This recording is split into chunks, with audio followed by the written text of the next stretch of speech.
Yeah. Uh-huh. Uh-huh. Yeah. Uh-huh. Wait, what were you saying? Hey my friends, welcome back to Simple Happy Zen. It's Vera, and I talk a lot on this channel about minimalism and simplifying life. And for this video today, I want to highlight a big aspect of our life where we can also apply these techniques, and that is our social life, both digital as well as in real life. Now, when it comes to minimalism, we often say things like less is more and keep only things that add value for you. And when we apply that to our social life, things can kind of start to feel weird.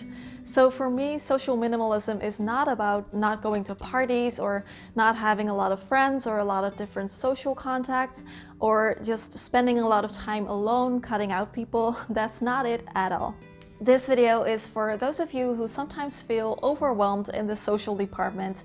Maybe your schedule is just jam-packed with stuff and you're juggling a bunch of different appointments and you're feeling like you're stretched a little too thin. Or people who feel like social media is kind of taking over their life and there is so much to keep up with all day, every day. So being intentional when it comes to our social life and spending it in a way that makes us happy. And of course, social media for most people is a very integral part of our life. And it's kind of everywhere all the time. And it's a lot. It's a lot of information being shouted at you all the time. And so I'm not saying that we should just delete all our social media accounts and go completely off the grid and throw away our phone. I am more interested in how we can use it in a way that doesn't negatively impact our well-being and how we can simplify it and use it intentionally. So let's talk about our social lives in a real world first. So meeting up with friends and family, going for coffee or going to a party, etc. And then we will talk about our digital social lives next.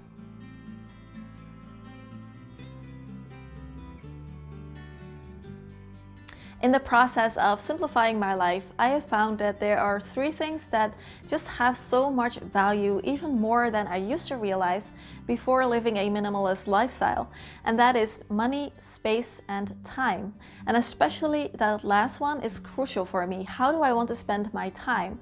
And social interactions are a big part of that, but they're not all. I also need time for other things, and I also need time to just relax and unwind. So I try to have this balance between these things, and it's not always easy. But if you notice that your schedule is just too full with social appointments and you're juggling all these different things and you're stretching too thin, then I have some tips for you to simplify your social life.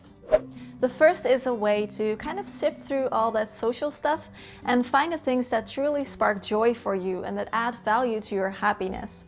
And if you're feeling like you're too busy, then try committing to things only if you can honestly say that you're really excited about them.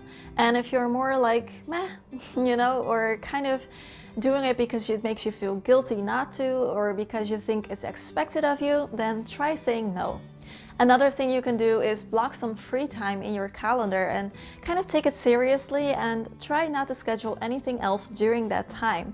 So for me, if my Saturday is really busy, then I try to leave my Sunday open.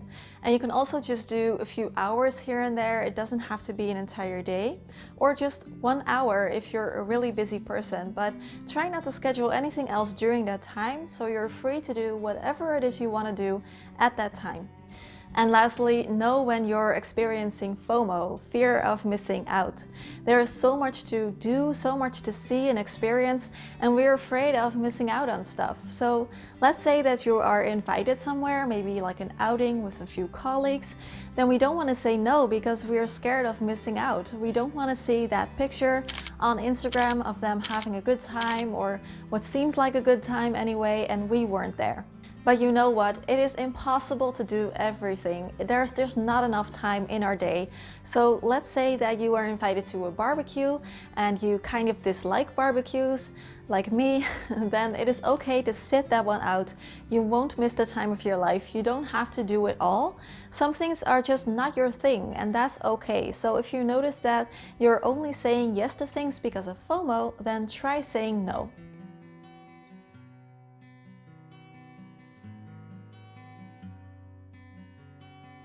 Now let's talk about social minimalism in the digital area of our life. So how can we maintain our social contacts online without it taking up too much time and without it negatively impacting our well-being? Because social media is its own form of consumption, and as with everything, too much is too much. First tip you've probably heard before already, so I'm gonna keep it short, but it is the most important thing if you ask me. Switch off your notifications. Get back into the driver's seat yourself. So if you have your notifications switched off, then you get to decide when you want to use your devices, because your phone will not just bug you all day long. Second tip is take it into real life. Instead of just talking with someone on social media, maybe you could call them up or meet for coffee. Or if that's not possible, maybe you could do a video chat that's already a lot more personal. These types of social interactions are so much more valuable because people are designed to like being around other people and, form real connections. So taking it off your phone and into the real world every now and then will be a lot more engaging and stimulating. The next tip is to KonMari your social media platforms. So ask the big Marie Kondo question to yourself: does this spark joy? And if you're on Facebook and Twitter and Instagram, then ask yourself this question for all these platforms. So does Instagram, in the way that is in my life right now, spark joy for me? And if the answer is yes, then obviously you can keep using the platform. And if the answer is no, then maybe you could think about deleting it. And just like with social media platforms, we can also ask the same question to ourselves about the people that we're following. So if you're following 500 people on Twitter, I'm sure that there are some in that list that do not spark joy for you when they post something. So when you see a post like that and you're kind of like, meh, it does something to you that you don't really like, click unfollow. And lastly, just like I talked about earlier, blocking some free time in your calendar to do whatever you want to do at that time, you can also block a small window in your day where you disconnect from your devices.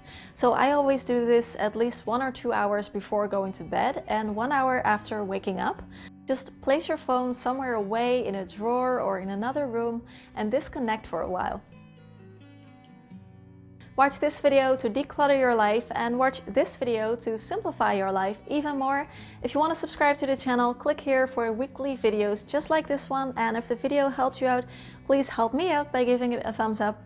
I will see you all soon. Have a wonderful day, my friends. Bye bye.